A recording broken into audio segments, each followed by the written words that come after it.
Hi everybody! At the time of recording, the official Spyro the Dragon account on the platform X, formerly known as Twitter, recently made this post. As you can see, the image shows Spyro on his skateboard with the text stating, "You gotta believe," which is a reference to another PlayStation icon, that being Parappa the Rapper. I've long held the belief that we would get a brand new Spyro game in 2024. It is the Year of the Dragon after all. I'm starting to think we aren't going to get the game this year. However, I still hold the belief that Activision is going to give us a new Spyro game in the near-ish future. The amount of teasing Toys for Bob have done since the launch of Crash Bandicoot 4, It's About Time, is just too high for there not to be something there. Where there's smoke, there's fire. Especially with dragons involved. Godo, why are you groaning? Anyways, I've talked about the image, so let's get into why this amount of teasing is leading somewhere. Maybe a happy ending for all. So what's the point of Activision teasing a fanbase if they're going to do nothing with it? I know some smartass is going to be in the comments and will tell me companies do this all the time. This is true. However, most of those companies don't have a property that is a license to print money. Even when Crash and Spyro were not in good places in terms of game quality, those titles still sold relatively well, just off-brand recognition alone. These sequels and reboots didn't have the staying power of the original trilogy, but one has to consider those games just weren't as good mechanically, nor did they bring anything special to the table, though The Legend of Spyro did try to do that by having deeper lore and a star-studded voice cast.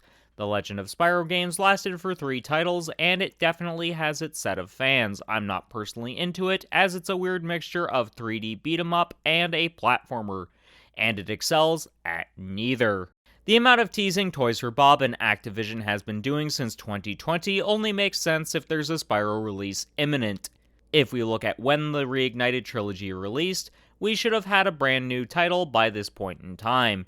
It originally came out in late 2018. On average, games take 3 to 5 years to develop, meaning we're now at the longer end of the typical development cycle, given some games take up to 7 years to come to fruition. One also has to consider Toys for Bob had a lot to contend with since the launch of the Reignited trilogy, and even then, they were still grappling with other issues. If you're familiar with the development for the Reignited trilogy, you'll know Toys for Bob had to call in Vicarious Visions and Sanzaru Games to help get the game across the finishing line. They managed that barely. Sanzaru actually did a majority of the work on Spyro Year of the Dragon, according to some reports. Either way, it took the full might of 3 studios to get that project done. While this was going on, Toys for Bob also had started pre-production and early production on Crash Bandicoot 4, It's About Time. After that, they started working on Crash Team Rumble, which had a troubled development cycle, partially because of the game not living up to the expected quality early on, plus Toys for Bob and other developers had to contend with the pandemic, which slowed, if not outright halted production for long stretches of time, meaning other projects had to get put off. Plus, there's the fact for a short period of time, Toys for Bob were used as a support studio for Call of Duty, thus putting them further behind the 8 ball for production.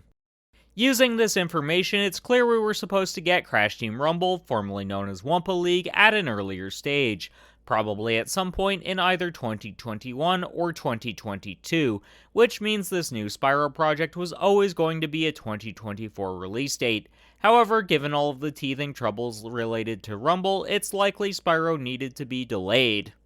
It was my initial belief we were going to have this Spyro project announced at the Game Awards, as that would have made it rather similar to the release pattern Activision tends to go for with Crash and Spyro games, announcing them half a year before they actually launch and using the next 6 or so months to heavily promote the games and get people excited for them. The "you gotta believe" is clearly a bit of trolling, but there's more to it than mere trolling. So why am I saying there's more to it than simply trolling to stoke the fanbase in some way? If you look at the discourse surrounding most of the Spyro fanbase since 2020, they've mostly been of the opinion the Reignited trilogy sold poorly, and that we're never getting more Spyro, often citing the seemingly excessive love Crash Bandicoot has gotten. Which is quite frankly bullshit. Activision has always been on the record stating the Reignited trilogy did exceptionally well, both critically and commercially. So clearly, Activision will see Spyro as a pillar of the company going forward. Also, since they're now owned by Microsoft, there's a high chance they'll want to pump out more content of these mascot icons. If you know anything about the history of gaming, you'll know that Spyro and Crash were both mascot icons of the original PlayStation. I've stated before my worries on Microsoft acquiring Activision Blizzard. A card will be popping up on screen now if you want to hear more about why this acquisition worries me. I feel like going forward, these two gaming icons will be Xbox and PC exclusives, which sucks if your preference is for PlayStation. But some have stated Microsoft will make these titles multi-platform, considering the majority of the fanbase for both properties are PlayStation users. And if you look at the sales figures for the Crash and Spyro related games over the past few years, the data bears that out. The majority of the fanbase are on PlayStation. Maybe I'm just being as pessimistic as the people saying we're never getting another Spyro game. Or even worse, the ones who are saying we won't get more Crash games thanks to Rumble performing below expectations sales-wise. I could literally do a whole other video on just that topic alone. Since it's a spin-off title, it's not like companies necessarily expect those to sell gangbusters. Usually, they're just seen as a project in a different type of game that will likely get some new blood checking out the mainline titles. Plus, it's pretty much proven that superfans of these franchises will buy the games just to support their favorite IPs, even if it isn't a game they typically play. Usually fans of a franchise get these games just to thank the developers for keeping their favorite franchises alive. Sometimes these gambles pay off and the consumer winds up loving the game and they wind up becoming a core player. This can even lead to them checking out other similar games if they realize they like the genre. Anyways, there's more to this than mere trolling, since Activision are using this to keep Spyro fans on tender hooks until the game actually gets announced. Hence the use of the "you gotta believe" in the image. This is literally Activision telling Spyro fans that yes, you're getting something new. Be patient. So this brings me to a prediction for this video. When do I think it's going to come out? But before I do, why not hit the subscribe button if you've enjoyed this video so far?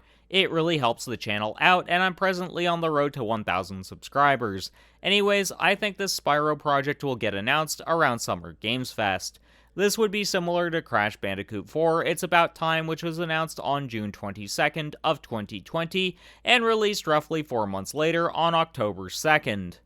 If this is done, that'd mean we'd still get a new game in the Year of the Dragon. However, I doubt we'll actually see it this year, even if a holiday release would be fitting considering the Spyro games have typically performed best when released just before the holiday season.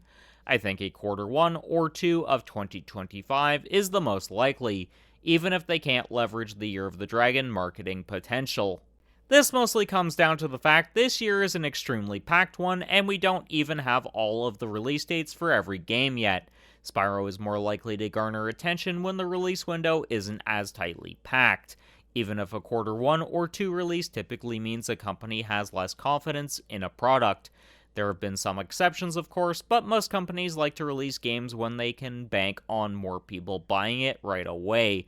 Typically, late summer to early fall is the best time, as that's when shopping for the holiday season typically ramps up. Anyways, those are just my thoughts on this little teaser from the official Spyro account. There's definitely something happening. If you found this video useful, consider hitting the like button. Also, if you want to support the channel further, why not consider hitting the join button? You'll get exclusive perks for becoming a channel member. Thanks go out to my current channel members, R. Campbell and Dani Boy. Also, why not check out one of my previous Spyro videos? Until next time, keep blazing that trail.